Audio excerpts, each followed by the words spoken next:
What's going on, friends? Welcome to another episode of the You Glow Nurse podcast with me, your host, Fallon Lopez, registered nurse, certified health and wellness coach, and CEO of Are You Well?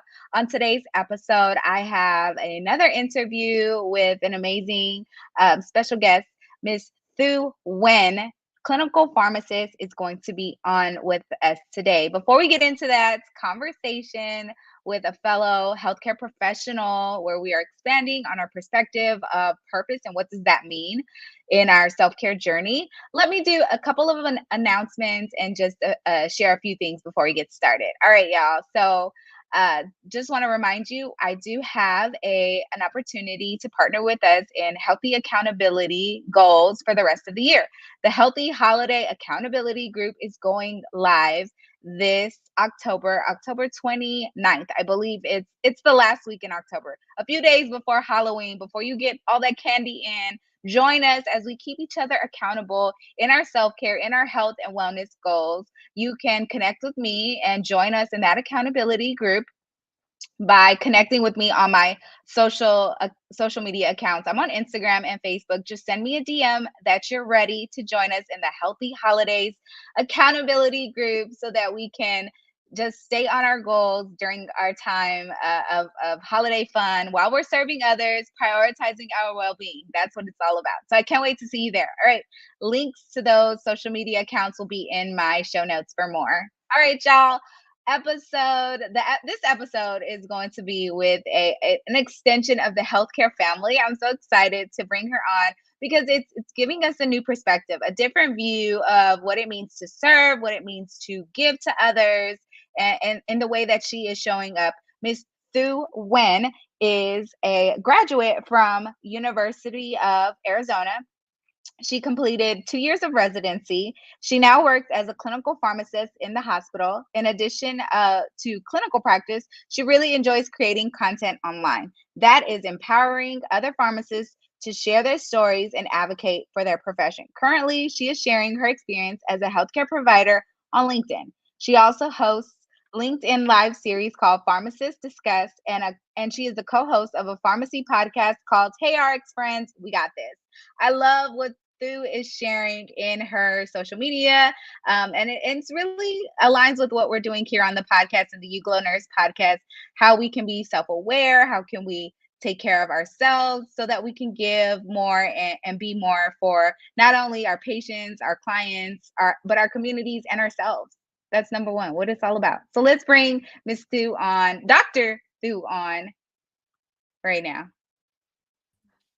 Hello, Fallon. How are you? Hi, welcome. How are Thank you you? so much. I'm doing well. I'm so excited to be on this podcast with you today. We met like almost a whole year ago, I think, Yeah, a while ago, and it was on a different podcast about burnout. And so it's been really cool to meet other people in another, profession, and get to connect that way.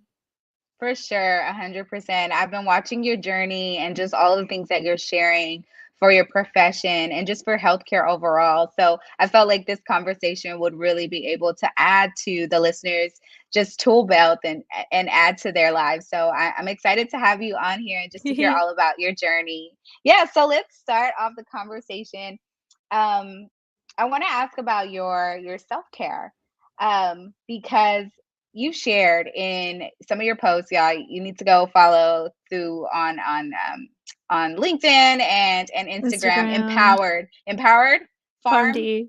Farm D. Yes, a Yeah. lot of self-reflection on there, a lot of things that you're sharing about self-awareness and self-care. So and you shared on one of your posts, like you feel like your COVID kind of helped you evolve and head into a different direction in your career. So I want to hear, as you're evolving in this profession, what are some ways that you're practicing self-care as you evolve, as you're growing?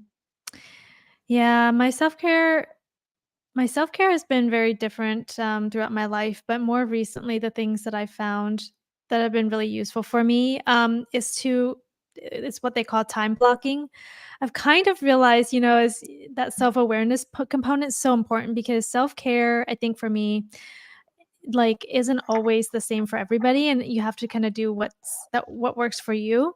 And for me, as I'm going through life, I'm like, "You know what? People are always complaining that I'm late to things, that I do struggle with, like, making sure I'm organized, that I don't feel overwhelmed."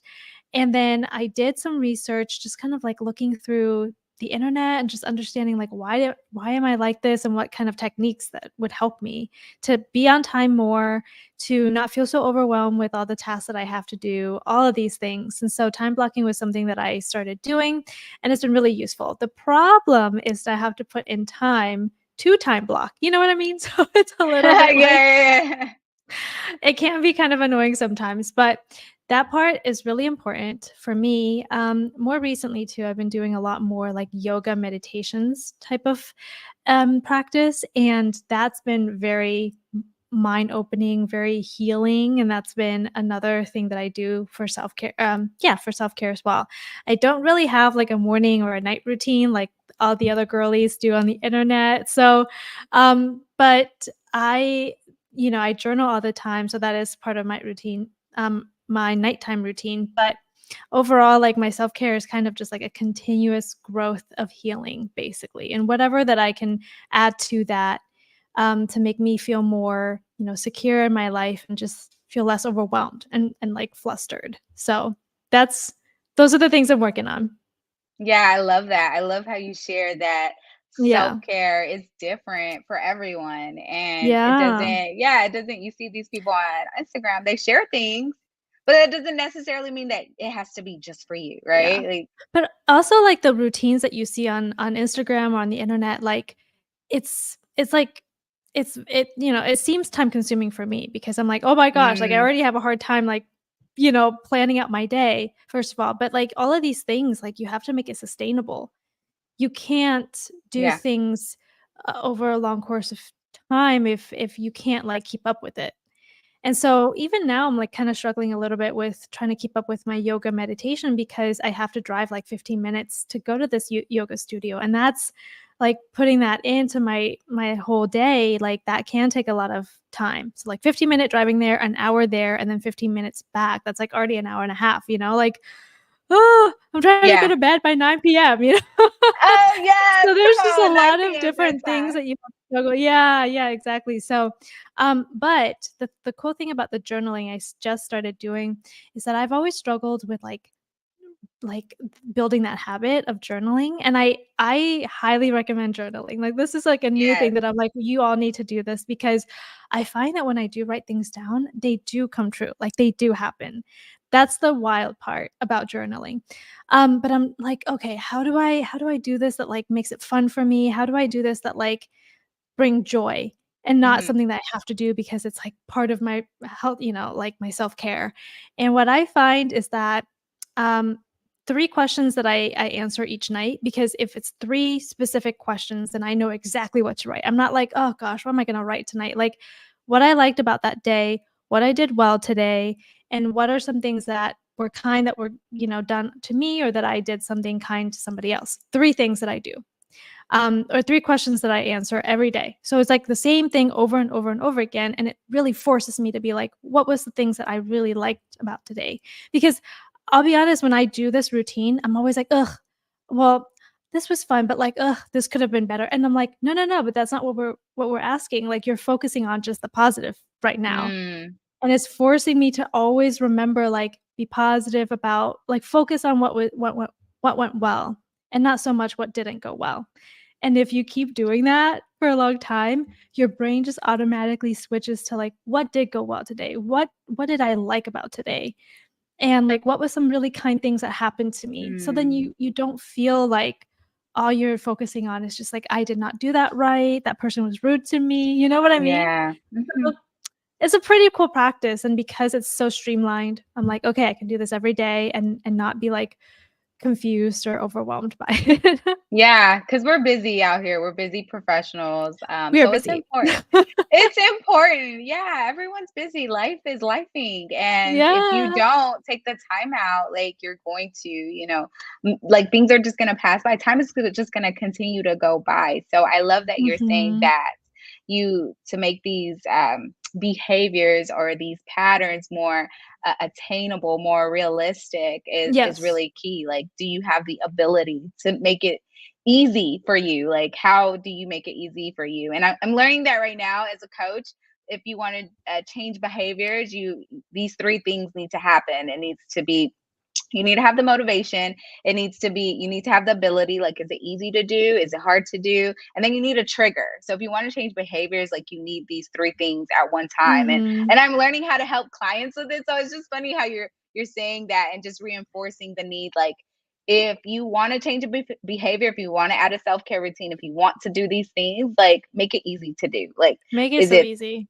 yeah, Make it fun too, like, and make it fun. I bought, like, a fancy journal because I'm like, I bought a fancy journal with, like, a little hook for my pen. So, like, in the past, I'm like, "Oh my gosh, I wanna write something down, but I can't find a pen, so I'm just not gonna do it." Just, like, really silly things like that.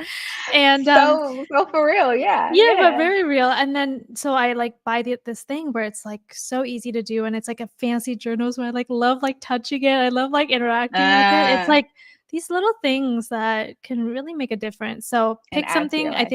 pick something that you find really important to you, like, let's say I find yoga meditation, like, crucial to my being, right? And I'm being lazy about driving, or not even lazy, but it's just, like, an inconvenience.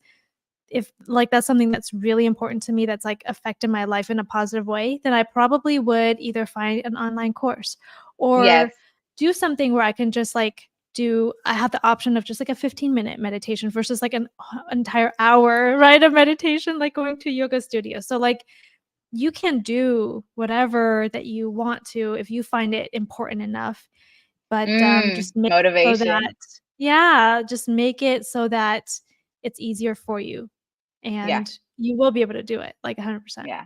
Yeah, Yeah. yeah, yeah. Those things are important. It's necessary to our well-being, our self-care, just our overall health. Like, we need those things, especially as busy caregivers. Like, you alluded to it Yeah. earlier. We're busy, we're on the go, we have things we got to do, we have kids, we have responsibilities. Mhm. So how important is it to you, like, what to your involvement, that you have these things? Tell us more about what you're doing now as start from COVID. Like, how have you evolved, and how important has these things been adding to your life? Yeah, well, I think ever since COVID kind of opened up a lot of different, avenues for me, I guess, in a way, but I don't wanna give, like, COVID the like I don't wanna, like, praise COVID for doing that for me. Like, COVID was a horrible time, okay? It was So, bad, I yeah, but there was I some good that came out of it too. but, like, I think we had to adapt and, like, learn to be Yes. resilient, and so that's how you find ways to cope with it. I think the better, description for COVID was a catalyst Mhm. of a lot of, like, growth that I realized I needed to do. I realized that with COVID that, I'm not actually truly happy in what I was doing. I think COVID just made me realize, like, "Oh gosh, life is short," and Mm, if you don't hold on to, what it is that you want to do in life, then it just feels like life is just, like, going by, like, you're not living it, you're just like, letting it happen. mm, COVID also made me feel like I felt very depressed during COVID with just everything that was going on in the world and felt very hopeless and useless. And so now I'm finding my voice again. So, like, if see something that I do not agree with, that I want to make better, I am now actively pursuing to make an impact in the world versus just sitting at home and being like, gosh, this is such a horrible experience. I don't know what to do. I don't know how to help. And then just feeling like really hopeless in that situation. So COVID was a big catalyst for me, branching out of my comfort zone with my job, but also using that as the catalyst for now I'm going to pursue like being more active and like being an advocate and like really putting myself out there to make sure I'm going to make an impact in the world somehow, especially in the world of pharmacy. I'm going to eventually, like hopefully when I die, that pharmacy will be reminded of me because of something, essentially.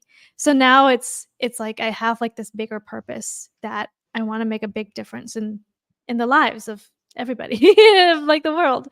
Um, and so in order to do that, like I really had to show up and learn how to show up. And what that means is like putting away a lot of the fears that I had. I had a lot of self-doubt. I just didn't think that I was capable of a lot of things. A lot of it was just because it wasn't modeled to me, like, nobody around me was wanting more, and I was wanting more, and I'm like, "Am I the crazy one? Like, am I just, like just I don't know, like, just relax, like, calm down, like, just look at what you have now." But for me, I have this, like, urge in myself of, like, I'm not living my highest potential, and I'm not ready to just, like, call it quits and, like, throw in the towel. So yeah, a lot, like, honestly, a lot. It's even hard for me to process it all of, like, how much I had to grow in order to feel like I'm living in my highest potential, and I still don't feel like I've reached my highest potential yet, but I feel like I'm finally making my way towards that goal of what I was supposed to be. Like, I guess, yeah, my purpose in this Yeah. world. Yeah. Yeah, and that's what these last few episodes, this season has been all about, like, finding purpose, redefining it, restoring it. So I love that you just Mhm. shared all of that, and I feel like as nurses on this end, we can identify with a lot of those feelings that you were experiencing during COVID. Just having a lot of self doubt, and then just I love that you shared like how you transformed it and you really owned like, okay, this feeling, this gut feeling that you had that, hey, I want to do something more. Like I don't want to just stay within these limiting bounds. Like how can I grow? Like, and I think that's the first step to like any growth process, any self-care development, like identifying like, hey, this needs to change. I want to change Mhm. here.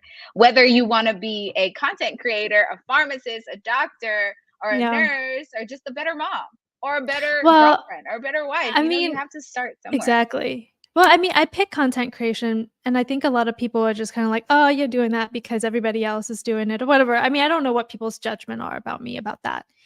I think that when I was going through pharmacy school and then getting a job in the hospital, I was traveling a very traditional path of what people are expecting from me. Yeah. And then COVID happened, and I'm just like, I can't do this anymore, and I need to do what feels right to me." The thing is, I pick content creation not as a first choice, to be honest. I was probably thinking like, "Oh, I'm gonna be a pharmacy consultant." That's, again, is what people are expecting of me. That makes sense, right? But as I keep going and doing this thing on the internet and just posting and getting engagement and people really enjoying the types of things that I put out there, I'm, like, slowly coming back into myself. Because I don't think a lot of people knew that when I was, like, in 7th grade, I started a website. I made my own website when I was in 7th grade. When I Cool. was in 7th grade, I was like, I'm, like, surfing the internet, and I'm like, "I wanna make a website. Why am I surfing other people's website? I wanna make one." And then a friend of a family was like, "Oh, I see that you're passionate about this. Let me teach you how to, like, code HTML."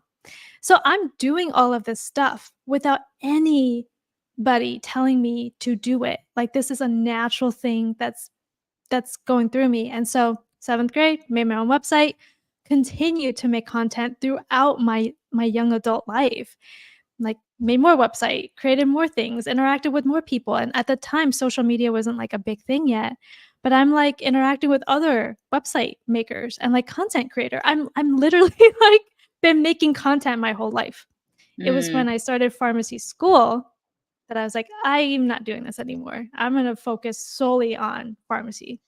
And that was it. And so when I went into pharmacy school, I, like, let a lot of that content creator self go because I'm like, "This is not a real thing. This is not a real career." And I left. And the funny thing is, like, right before I went to pharmacy school, I had, like, a makeup blog. Like, I'm telling you, like, I was always making stuff. And this was, like, 2011. So 2014 was when, like, the makeup industry, like, blew up and all this, like, influencer and everything. And not that I'm like, "Oh, if I had stuck with it, I might have made something out of it." But, like, I had this idea that that path was not an option for a career, even though many people have been able to make it their career. It's just that I was going down a traditional path that everybody expected from me. So now I'm creating content again. I'm doing it on LinkedIn, I'm doing it on Instagram, I have a podcast, I have, like, a LinkedIn Live series. This is natural to me. I'm coming Yeah. back into myself. And I don't think a lot of people expect that, but I'm like, "No, like, I've been resisting this content making thing for a long time, and I'm literally finally coming back into who I've always was without any expectations from anybody. I did it all on my own because I wanted to, because I thought it was fun, because it made me so creative and I'm, like, inspired by it." So I'm, like, extremely blessed to have now social media platforms that I can create content and create and grow my an audience on there. But, yeah, for any of the people who are like, "Oh, I have to make, like, content now. I don't wanna do this anymore. I'm gonna go make content." Like, don't do it because you think that it's fun. Don't do it because you see me doing it. Do whatever that you did a long time ago. Like, chase the dreams that you had that you naturally were good at because yeah, I just feel more natural in this environment of content making. So, hopefully that makes sense. But the whole point is, like, don't do things just because other people are doing it. Do whatever that makes you feel good, and I happen Yeah. to really love content creating. But if I didn't like content creating, I probably would not be doing this. So I love that. I love that. Yeah, I can tell the passion is just coming out. Like when you speak about content creating and then like how you've come into yourself through the process, like that's just a real authentic thing that has happened and that naturally flowed. And but it started with just like better understanding of you, better Mhm, understanding of how you what you need, and through the process, like, you come into mhm.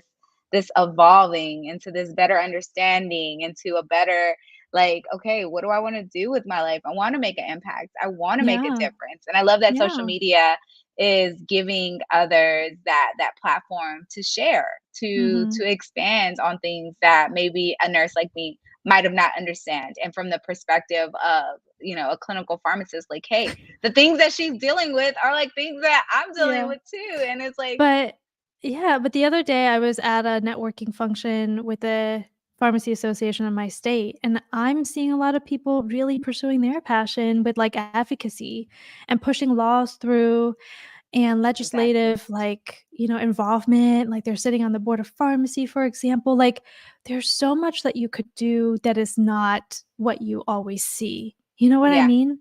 So, like, when you're talking about finding purpose, you need to really dig deep into, like, what it is that you yourself want to do, and then seek out the people who are doing it and then join their leagues, but, like, don't just do it because you think that that's gonna make you a lot of money or, like, that everybody else is doing it, and so that's what you must do. Like, there's so many opportunities. It's insane. It's like, if you wanna be a writer, yeah, you probably could be a writer and publish a book. Like, this day and age is like, there's no limit.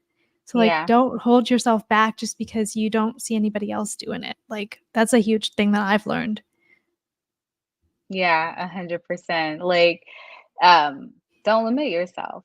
I love that. I love that. And I feel like that was something that I had to work through as well.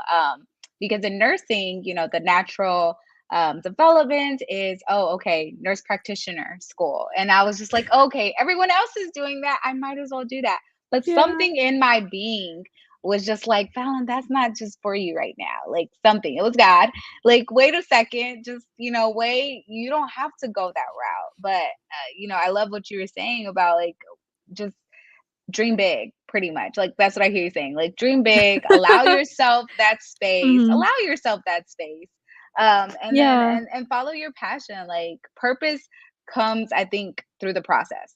Like, it just comes. Like, maybe you start nursing school and you're like, okay, this is my purpose, but it doesn't end there. Like, it doesn't have to limit. If you Mm-mm. have that gut feeling, like, okay, I want to evolve, I want to change, I want to do this, I want to do that, I want to Yeah. be entrepreneur, I want to go back to school, whatever it is, like, So listen many to that. it's literally so many options, and I understand, like, not everybody has that ability to, like, let's say, go back to school because that costs money, and, like, there's a lot of things that sacrifices that you may have to make in order to make those changes, but I think the best first step is to understand what it is that you want, what it is that you truly think is, like, the right fit for you, not because of what everybody else is doing, but what you think, and then start seeking out the people who are already doing it, network, connect with people, figure out, "Okay, what is my 5-year plan?" It doesn't have to happen, like, right away, but when you have a plan, you have a goal, it makes you feel less, like, lost, Stuck. I think. Stuck. Yeah, Stuck is yeah. actually lost. So I was saying something about this earlier. Stuck is actually worse than lost because lost, you're actually moving somewhere and you're still figuring it out versus stuck when you're actually not going anywhere and you are Yeah. literally, like, trapped. So, So yeah. you would agree with just lost. Like it's okay to be a little It's lost okay. Oh sometimes. my gosh, I was so lost when I started my social media stuff. Like, I had a career coach because I was like, "I'm desperate. I need A someone to help career me." coach. A career coach, yeah. I'm like, "Someone, like, help me," and she's like, "Okay, what you're gonna do is you're gonna start creating a personal brand and, like, put yourself out there on the internet," and I was like, "What? What do What? you mean? Like, what do I even write about? Like, I don't even know where to begin," and I just did. I just did the first step, I did the second step, I talked to all these people, Mm, and I'm like, "Where am I going with this?" And they're like, "We don't know." Like, somebody gave me a really good advice of, like, nobody really knows where they're going, it's just that you have to have that self-confidence of knowing how to handle it when you get there. mm, Or, like, like, if you get stuck, then you can pivot and go somewhere else, and if you get stuck again, pivot somewhere else, but just have that self-confidence, and I'm like, "Oh, okay. Yeah, so it's 100% better to be lost than be stuck, for sure." yeah, yeah, yeah. And you could be in either too. You could be like in either one, but all these tips that Thu is sharing with you, like it can help. Like the self-belief, the self-confidence, like how do you develop that? How is that something that has grown in you? Has that been Mhm. something that you've always had? I know we talked about your background as an immigrant, a child of an immigrant, correct? You're Mhm. first Mhm, generation. yeah. Yes. Yeah, so Yeah, what we were some things that you had to break through to get to that self-belief, or was that already instilled in you from the beginning? well, being an immigrant, like a first generation, 'cause we moved to America when I was 8 or 9, Wow. went really young. And, of course, like, there's the whole process of feeling like you don't fit in and Mhm, all of mhm. this stuff, right? Like, feeling that way. But at the same time, as, like, an adult and I reflect on my immigrant experience, like, that experience has probably taught me so much more than, like, what, like, regular life could have taught me. And like, I learned how to be resilient, I learned how to adapt, and learn how to be myself in various places. And, I learned how to be okay with being different. Yeah, Those are, yeah, like, yeah. strengths that you don't really get unless you're being put in those situations, and so now Mm, I'm using that to my advantage as an adult. And, so you get both sides of, like, yeah, I really had to learn how to the language, the culture, I had to adapt and all that. We left my family, like, my grandma, grandpa, my aunts and uncles, like, we left them all back in Vietnam, and it's lonely, it's scary, but, like, oh my gosh, it's made me realize, like, I was born to be different, and I was born mm. to be okay with that and, like, leverage that to my best self, and, yeah, going from there. I love that. I love that. Like, I feel the same way. Like, I'm in this process of leaning into the differences, into the uniqueness that I was created into, that God give has given me, and being okay with that, being okay with being different. But it is our uniqueness that adds to how we can serve others, how we can show up in our Mhm. career paths and in the places that we are serving. Yeah. So I think it's important that you own it and Yeah. just lean into it. I mean, honestly, like, I think about my parents as, like, 30-year-old adults, like, literally moving from a third world country to Mm. this ginormous place of America. Like, talk about bravery in that sense, Oh my and gosh. talk about following their path and, like, pursuing this big dream. I mean, like, it's funny because they're always telling me, like, "Okay, do pharmacy because it's stable and it's safe." But then I look at them and I'm like, "You guys literally moved to America with, like, so little money, and Yeah. now you're thriving now. You are the ones that pursue the big dream, like, let me pursue my big dreams." You know what I mean? Like, I don't Yes. think that it's fair that you guys get to do the big dream thing and I, like, play small, you know what I mean? Like, You this is taught me to instilled in play big me. here. Exactly. You Yeah. taught me to play big, like, with that Yeah. huge, huge, bold action. So Like, bold. In a so way, like, you it have makes it. You me have it. yeah, in a way, it makes me feel like when I have kids, I kinda want to somehow get them to, like, live in a different country and, like, get Yeah. them exposed to 100%. that Yeah, yeah. experience, yeah. 100%. My mom did that for us. Like, we lived in Nicaragua for a little bit, just 3 months, like a summer vacation. But we went Yeah, to school there, so we were given that opportunity to see a different perspective, a different way of life, and I was just different way of like life, yeah. that much more grateful, that much more thankful for everything. And yeah, I carry that with me to this day, like that understanding of like where I came from and where I'm going. Like, let me dream big. I love that you shared that as Yeah. well. So, But, I what are mean, some dreaming big things? yeah, but Yeah, dreaming big is still really scary to me, though. Like, I have this idea of, like, yeah, I can be anything and whatever. I still have a lot of fear about, like, what does this mean? And, like, don't know where I'm going and still, like, just I'm not, like I don't have this, like, perfect exact destination that yeah, I envision, like, so clearly in my brain. I don't have that. But I'm still moving through despite the fear, despite the doubt. And the more you move through, the fear and the doubt just kinda goes away a little bit. yeah. I So love that it's you like a share that. practice. Oh, yeah, it's absolutely Mm. scary. Like, We're here are like you dream insane? big, I do know. the big thing, do the Anything scary can thing. happen. We get it. It is really scary. But, Yeah. like, even if it is scary, you can make it through. You're not gonna die, I don't think. Ooh, that's a good way to put it because I think those self narratives that come in your mind, like, oh my gosh, this is the worst thing to happen. Like, oh my God, I'm not gonna make it. Like, you have to kind of change that narrative. So, what are some things that you have used to kind of help you navigate the scary times? Like, because what you're doing Uncertainty, now and yeah. yeah, like what you're going into is so like different from what you expected, what others expected of you. So you're going against the grain.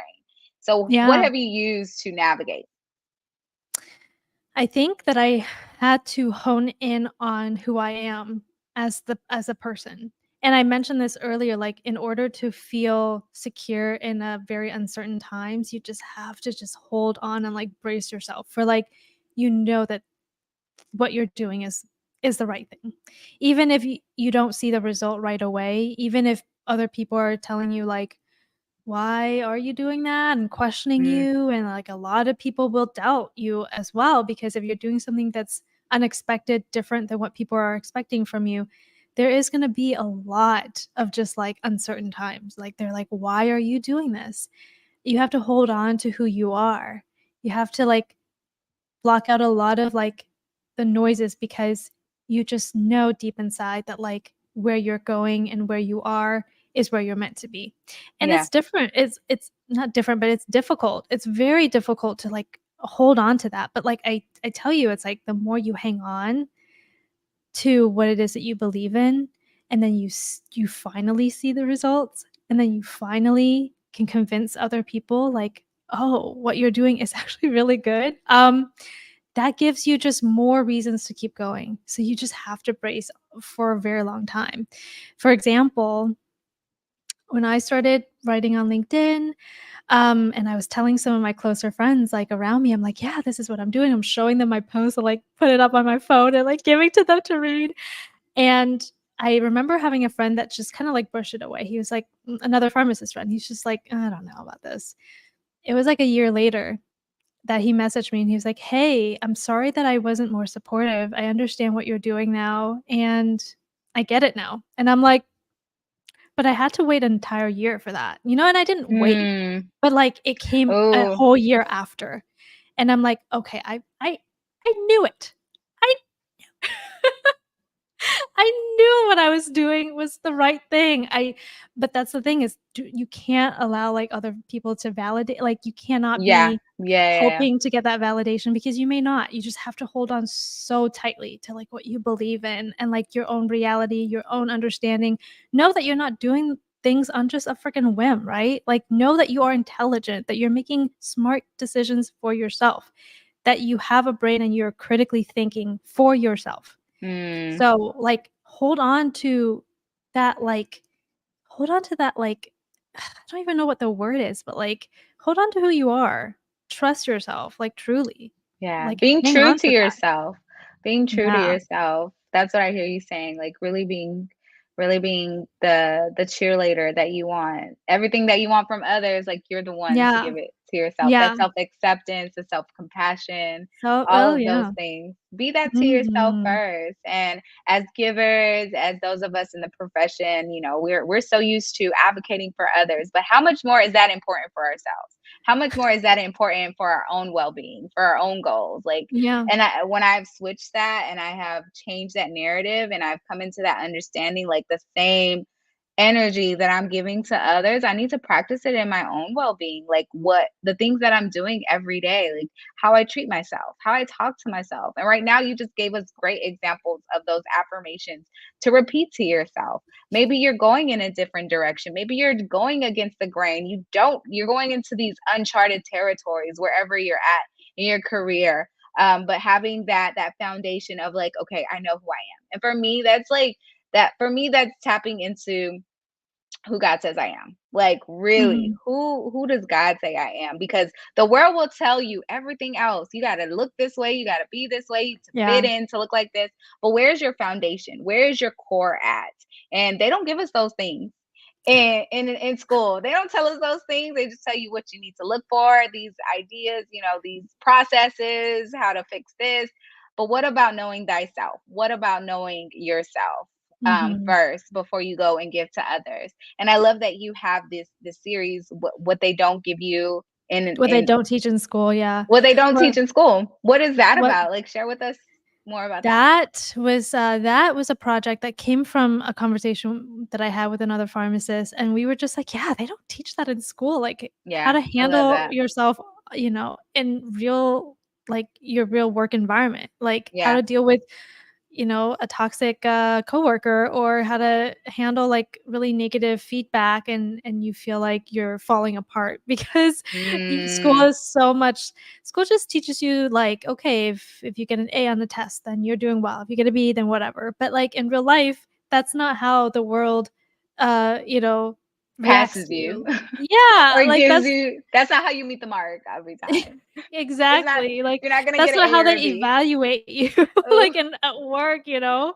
Um, and I see a lot of that struggle in myself, like, I think there's a lot of times where I almost failed at something because I didn't know how to handle a difficult situation, I really had to learn Mm, from that, and I'm just like, "You know what? Since school's not teaching you these things, and since mentorship is kinda difficult to find sometimes, finding, like, the right mentor for you is difficult because you have to, like, trust this person, you have to develop a really good relationship with them in order for it to work well, and so, until people can find that for themselves, like, let me just put out my advice and, like, what I've gone through and, like, how I deal with it, and, yeah, so the first one was all about residency, pharmacy residency, which can be really difficult because you are now in this environment where if you don't do well, you may not have this career that you want, so then people just, like, work and work and work until mm, like, until they feel like they're ready for the real world, but, like, in that process, you can feel really, like,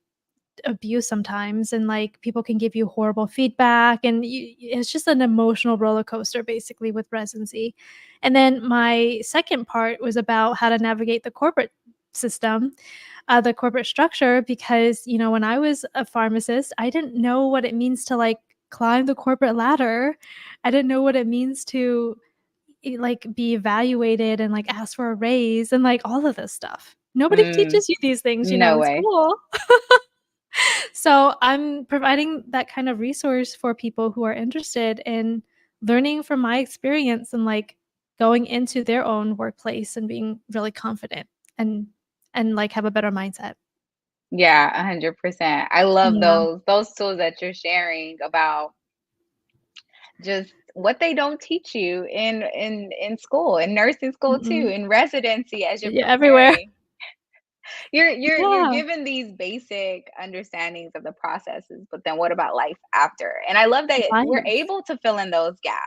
Like you said, mentorship, it's important. And I have a few mentorships for mentors for different seasons in my life. Like, but it hasn't been just like, oh, be my mentor. It's kind of like it just kind of happens. And I'm like, hey, I kind of look up to you. Like I do. Yes. You have, but, like, if like, when I was in pharmacy school, we were given a mentor, but it was, like, this I don't mean to be mean to this mentor guy, but he was different than me. He was, like, Yeah. in a way, like a stuffy old man. How am I Mm. supposed to relate to, like, a stuffy old man? No offense to that. I think he was great and, like, I think he would been, like, a great mentor for other people, but Mm. for me, I'm like, I don't feel comfortable coming to you and asking you for, like, advice because I'm Yeah. scared that you're gonna judge me. I'm scared that I'm, like, looking like an idiot. I don't have a relationship with you versus, like, I meet someone at a networking environment and I'm like, "Whoa, you're so cool," and we're vibing, we're having cool conversation, and, like, you're doing what I wanna do, and, like, you're you're wanting to help me, like, you're answering all my questions. Okay, like, could we build a relationship there? Mm. So different, so different. I think that you have to feel really comfortable asking for help, for me Yeah. anyways. A lot of people are scared of that, and yeah, like, mentorship's important, but, like, take your time finding one too Yeah, because you have to there's feel no comfortable. rush. There is no rush, but if you know you need help with something, like you say, you have to have a kind of like a mindset, like, okay, I do need help. I do want to grow here. Where are Yeah, those people? And I think you said that a lot earlier too, like as you're going through your process and you're doing the scary things and you're finding out who you are, but also find the resources, the circles around you, people that are doing it yeah, already ahead of you, and then reach out. But you have to have a mindset like, okay, they're not talking down to me. They're not belittling me. They're not judging me. I'm here to learn. But mhm, also, the mentor has to be able to create a space as well. So yeah. it's kind of like uh, uh, you got to have a relationship. You got to build a relationship. Yeah. It goes both ways. Yeah, It's it goes it's both. so interesting, yeah, because like, when I started on LinkedIn, writing on LinkedIn, I definitely got a lot of people interacting with me. Some people are just like, "Yeah, let me mentor you," but it's interesting because there's, like, certain people that, they're like, "Well, if you're interested in this field, why don't you do research on that?" Like, the advice that you get that you're like, "Ooh, I don't wanna do research though." You know what I mean? I just want to know right now. I just want to know if this is the Yeah, right or thing that I like should do. well, no, this person actually wanted me to, like, do a clinical research on something, on a topic that I was Mm. interested in, and I was like, "I don't that's not where I'm going." Oh, to be a researcher. To be a To, researcher. like, be Oh. a researcher, get the data, go and, like, present on the data, and I'm like, "Yeah, I don't know."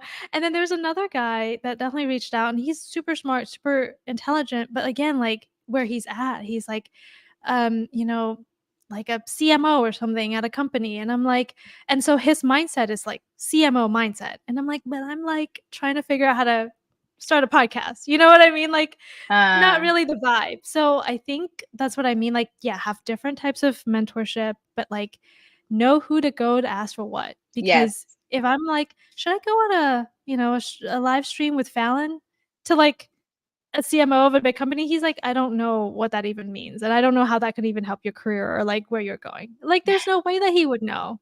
So then I would have to go ask somebody else who's in the field that I'm doing and be like, "Do you think I should do this?" You know what I mean? So Being yeah, aware of who to ask. Yeah, that's what I was saying. being Like aware. I have different people that I have kind of like leaned on, like, and then like people give me advice and I'm like, okay, well, that's not really for me. And I keep it moving. Yeah. But being gracious along the way, Oh, like it's always. okay. Yeah. People are, people I try to believe that people have the best intentions. Maybe it don't come off that way sometimes. I'll be like, but it's all right. My They boyfriend's all taught have good intentions, yeah. yeah, my boyfriend Yeah. taught me just give people the benefit of the doubt and you leave interactions less feeling weighed down. But that's something that I have to work on all the time. I'm like, let me not try to read nobody's mind. Like, okay, I take it for what it is. Just okay, cool, and Yeah, okay, what do I need to do? yeah. Go pray Well, about it. because Go journal about it.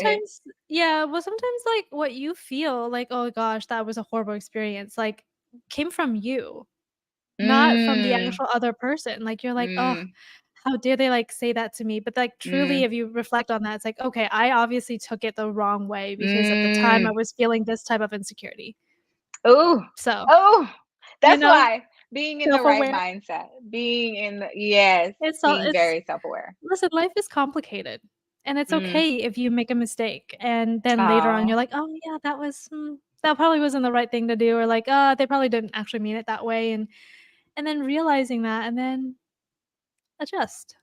yeah, that's relationshiping. I know we're talking about mentorship, but that's just like something Everything, that we yeah. were talking about just a little while ago while we had some time earlier. Like as a profession, as a healthcare profession, um, how do we build each other up? You Mm, had an opportunity to see nurses and work with nurses, and I do the same thing. Like I work with a lot of pharmacists, but how can we add, to the profession together while relationshiping, while mm, growing, while working in different areas, but our mindsets are the same. Like, hey, we want to serve, we want yeah. to give. Like, how can Well, we operate better as a team? What do you think? yeah, I mean, the ultimate goal really is to help the patients get better, like, that's kind of what you're there for, so whatever that would help that process be better. For me, as a pharmacist, when I work with nurses, I understand that they don't know pharmacy process.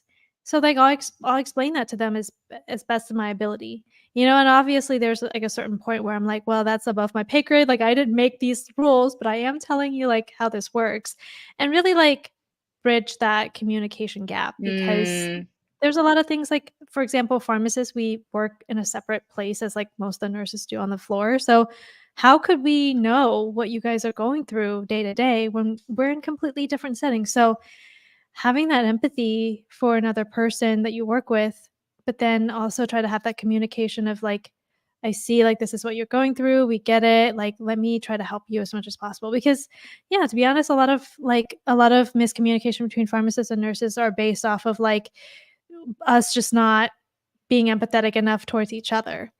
And understanding where each other's coming from. Like, "Oh gosh, that nurse oh, is, like, asking for that medication for, like, the 5th time. We literally just brought it up, like, why isn't she looking for it?" Well, maybe, like, you need to tell her exactly where to go and look for it then, for example, or, like, maybe you should just give her, like, the benefit of the doubt that she did look and she didn't see it and just, like, gently talk to each other about things, Like, mm, it's so minor stuff compared to what's actually going on in the hospital, where people are actually dying. Like, mm. you can take the time to, like, communicate better with each other, and I know it's easier said than done. I think that I don't know, I always love, like, working with my nursing colleagues because I work on the floor, so I'm, like, sitting directly on the floor, I go to rounds with them, we communicate all the time, and I love it when I can build a really strong relationship because, like, we often don't see each other all the time, and so there is that, like, miscommunication and then mistrust happens, so yeah.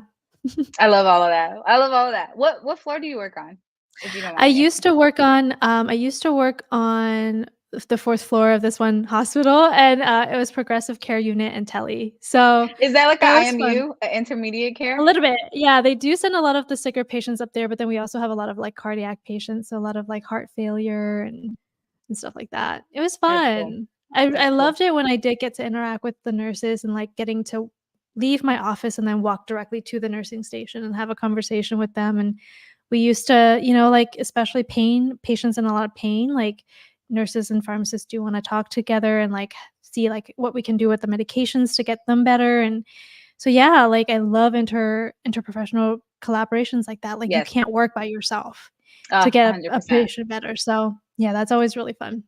I love that word, interprofessional, disciplinary, Yeah, the connection. multidisciplinary. Yes, and I do miss that because I was telling you earlier, I work in a clinic setting, so it's a totally different, environment from working on the floor, and I remember shout out Tara, she is an amazing pharmacist, and she worked on the floor with us, and she would be up and around and, like, moving and, like, with us when we did our rounds and, like, whatever we needed to better understand how to care for our patients, and sometimes like you said, have empathy, like, I may not understand that process, but, Mhm. like, vice versa. Like we don't understand each other's process, but together we can make a difference in how we care Yeah. for these patients, because overall that's the Yeah.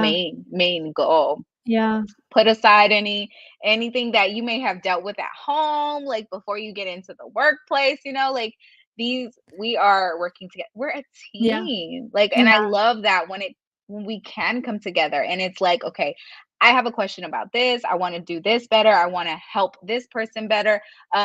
What are some ways that we can brainstorm? Yeah. Pharmacy, social work, just the tags, everybody that shares space. Like Everybody. we're together and talking, the way that we communicate, is so important.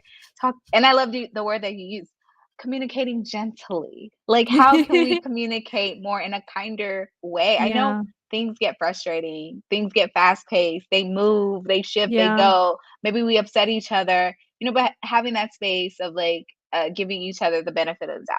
Yeah. Maybe they didn't mean it that way. Maybe I No. took it a certain way, Yeah. and Well, then being able I to talk. think I also think, like, when you don't see each other all the time face to face, we just assume, like, "Ugh, what are they even doing down there? Like, what are Ah, pharmacists even doing? Are they even busy? Like, what are they just, like, sitting around talking?" Like, and then when you go down there to the pharmacy, you see everybody's, like, freaking out about something, and then you can it's understand, like, "Okay, it's it's not about crazy. me." Yeah, and then same thing with nurses, like, pharmacists are like, "I don't even know what the nurses are doing up there." Even though we have a very good idea of, like, nurses and, like, your workload, we understand, like, most people understand nurses do a lot of that heavy lifting in the hospital, but at the same time, like, since you don't see it, it doesn't, like, you can't imagine it until you Yeah. actually go up there and you're like, "Oh, I see, it's chaos up here. Okay, I get this," you know? Maybe that's why she keeps calling me, because her brain is scrambled. Okay, let me just Yeah, go up there real exactly. quick. And we appreciate Yeah, you I 100%. know. And, like, I think that everybody appreciate pharmacists or, everybody appreciate nurses, like, everybody, like, down to, like, the random kid on the playground. They're like, "We love nurses." Like, everybody Mm, truly know how important your work is, like, as nurses, and, like, the hospital cannot run at all, not even just smoothly, but at all if nurses are not there. Like, no, like, healthcare places, facilities, like, we can't do anything without our nurses. Literally. So, like, the yeah, people who, like, went through healthcare and all that, like, know that, like, this would not be possible without nurses, yeah, literally. You could yeah, probably do it a little bit without a pharmacist or, like, maybe not a big team of pharmacists, but, like, if there's no nurse available, we can't get it done. So, yeah. I appreciate that.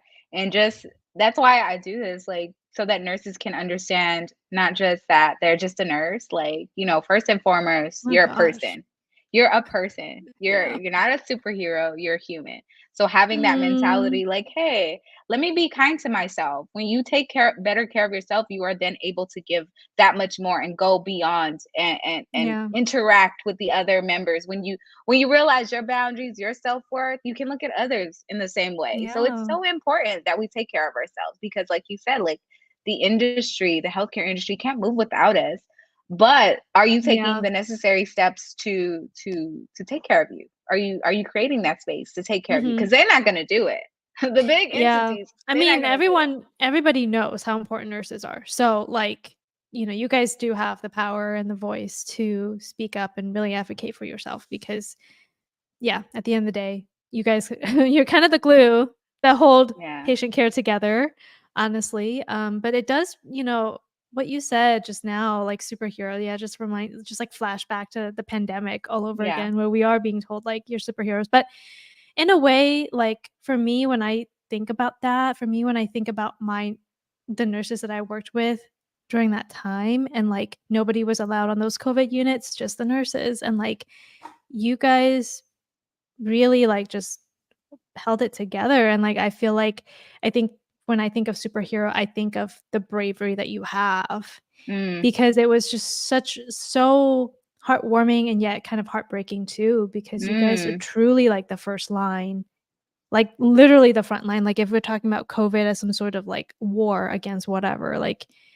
It front was. line It he felt like a like, war. literally heroes, like, literally. Like, I don't if people don't understand what I'm saying, like, then they just I don't understand how else to explain it to you. Like, imagine going into something that you don't know, like, potentially some of the scariest thing that you may face. You may get sick yourself, you may bring it home to your family, and nurses were just they're just like, "Yeah, I that's my duty to do it." Like, I don't even like, I think about that and it, like, sends chills down my whole body because it just talk about, like, courage to, like, protect a community. Like, Mhm. the bravery that you have to have is just magnificent, so, yeah. I appreciate that. Yeah, it's I think somebody else shared this the other day too, like because of the nurses, how we went in every day. It just gave this example of like, okay, if the nurses can get through this COVID, so can we as a world, as a community, as neighborhoods. We're gonna be okay as families. We're gonna make Mhm. it. If the nurses can get through this, show up every day, still to give their very best, then the world is gonna be okay.